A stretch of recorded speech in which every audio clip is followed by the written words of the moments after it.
You're watching Iowa Live. Everything local, entertaining, and meaningful in Central Iowa is right here on Iowa Live.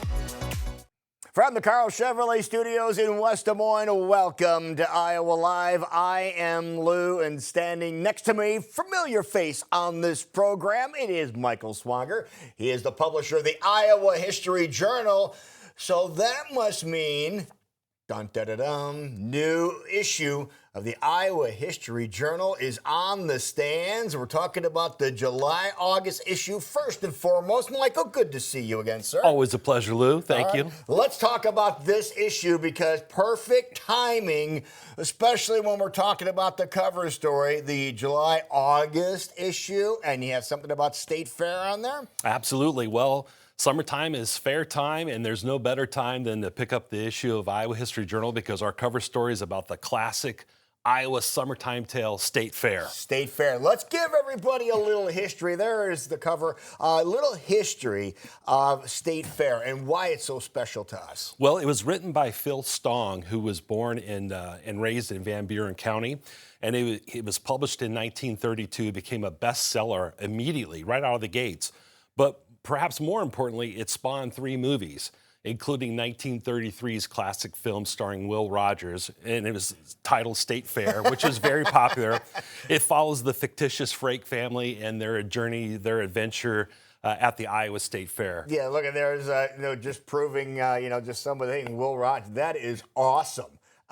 Just seeing that. This classic image, isn't it? It is, from 33. And there were 2 other movies made as well. There was one in 1945 that featured Rodgers and Hammerstein's score, and then another one in 1962 that wasn't nearly as successful, and they moved it, the setting from Iowa to Texas. That one actually had Pat Boone and Margaret in it, but it wasn't as good as the first 2. No, because the first ones have Iowa attached to them, right? Exactly. Yeah, look at this here. I just love that you mentioned the Rodgers and Hammerstein, score on that one too, and we have some pretty classic pictures too that come from there, especially one involving a pig. Exactly, the shot with Will Rogers and Blue Boy. Yeah. And I guess there's Blue Boy there. Exactly. Yeah. And I guess during the filming of the movie, he became so friendly with the hog that he actually the crew would find him taking cat naps in between scenes with the hog in the pen at the fair. So it's a classic Iowa story. There's some romance involved. The father is there to show the pig. The mom's there to enter her pickles into a contest. And the 2 kids think they might find love at the fair, and they end up not doing so. They end up going back home to their respective romances they had at home already. Okay. But it's just a great story all around, and it's just no better time to explore it now than this summer. So. Yeah, and so it was a musical then too, was it? Yeah. It was. In '96, it hit Broadway. Yeah. So it's touched on just about every level of entertainment and popular culture that you can think of. And the book is still popular, and this time of year, we understand that many copies of the book are sold because everyone's inspired by the upcoming Iowa State Fair. Now, of course, because that's the focus of what this was all about.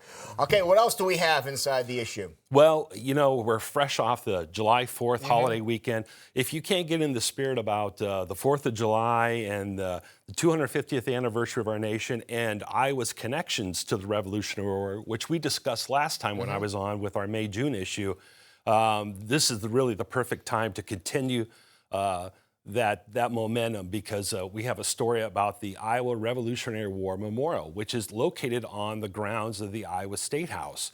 And there's a couple of photos you're looking at now. It's a wonderful monument. I encourage everyone to go visit it this summer. And in the center is a monument that lists the names of 41 known Revolutionary War or patriots, veterans or patriots who moved to Iowa. And so they're buried in Iowa, and there are 13 pillars that encircle that center monument that represent the original 13 colonies, and they each have a saying on the pillar. It's just a beautiful setting. Iowa, there's our state flower, Iowa roses. Right. The wild roses are adorn the monument. Okay. So it's just a beautiful place. I never knew that little aspect about that, too. Yeah, and there are also some of the maple trees that grow around the monument you can see in the there photo. You go. Okay. Were actually clippings from Mount Vernon that No folks way. brought back. So Seriously? Yeah, so there really is a true colonial tie to the monument. All right, so that made a whole lot of sense by showing that then too. Absolutely. So that is really cool. Yeah, I love that. So that's inside the issue, and also Vietnam War POW. You focused on that too in this magazine. On Larry Spencer, Michael Vogt with the Gold Star Military Museum, our mutual friend, wrote a wonderful story about Larry. Larry is Iowa's longest held POW in any war. He spent almost 7 years as a POW in Vietnam. He was shot down in February 1966 and was held captive at the infamous Hanoi Hilton. Wow. And so his story of survival is amazing. That story is in here as well. To get a copy of this or to find out more information about Iowa History Journal, where do we go? IowaHistoryJournal.com. All right, IowaHistoryJournal.com. Everything inside of here. And also, as always, at the back there is the questions to see if you're paying attention That's right. to what was going on inside the magazine.